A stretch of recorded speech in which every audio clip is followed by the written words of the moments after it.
Hi Leslie, warm welcomes to Tampere. Great to have you here. Kiitos, kiitos.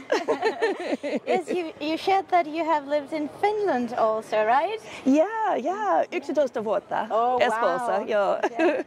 Yeah. Is this your first time at your own arena, at the world-class Nokia Arena? No, I've been here a couple of times now. It's funny, when I lived here, I didn't come to Tampere all that often, but now that Tampere, okay, we have the Nokia Arena, but also Tampere's involvement and passion about the Metaverse, I'm going to be here a lot more from now on. Wonderful, that's great to hear. As the title of your speech as well, could you sum up what is the Metaverse and why should we care? It's the Metaverse, the simplest way to explain it, it's the union of the digital and the physical. And so there's two really main strong parts to that. One is staying in the physical world and having digital information added to it in a way that helps you move through your daily life, like here's your directions on the street, that kind of stuff. But then the really powerful one, especially for city planners, is being able to do digital constructions of what-if scenarios.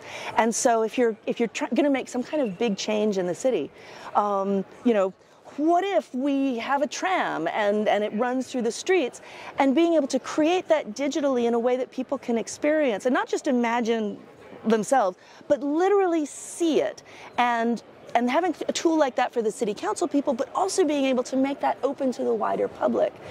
That's the kind of thing that it increases buy-in, it reduces friction, it reduces problems that come up later because you can see the things that are going to be a problem long before they happen. And so, so anyway, those are the two main things. I could go on and on and on, but those are the two main things. Great, thank you. And it's like truly human-centric then, yes? Yes, exactly. I mean, the Metaverse, honestly, is about people. It's about bringing people together with information or other people that they're not physically with. And so, let's expand our minds and make the invisible visible.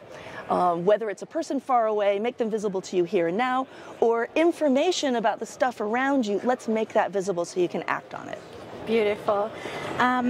What greetings would you hope to send to the developers of the human-centrics, more to the creators of the future? The one thing you should do right now? Yeah, the one thing to do right now, we repeatedly find whenever new technologies come, especially when a technology is kind of invented, and everybody's like, well, what is this for? Mobile data was the same thing. When mobile data first came, it was like, what is this for? And then we discovered, oh, it's really good for browsing the internet and streaming. Okay, great. But those were figured out later. It's right now, so here we are, we have all these Metaverse capabilities, and what are they really for?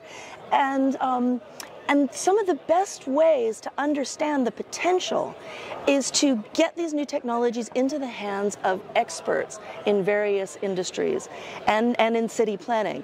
And here's the thing, the experts tend to be a little bit older, a little bit more resistant to new technologies, so they might actually be the last ones who would naturally get involved in things, but they're the ones who know the situations in their industry the best. And they're the ones who are going to be able to spot solutions the fastest when they're exposed to the new technologies. So take your experts, drag them kicking and screaming, put a VR headset on their head, or get them into some kind of Metaverse situation, show them digital twins and say, right, how would you be able to use this tool to solve a problem you've had for decades?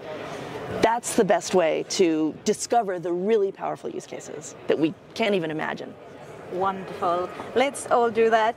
Thank you so much, Leslie. My pleasure.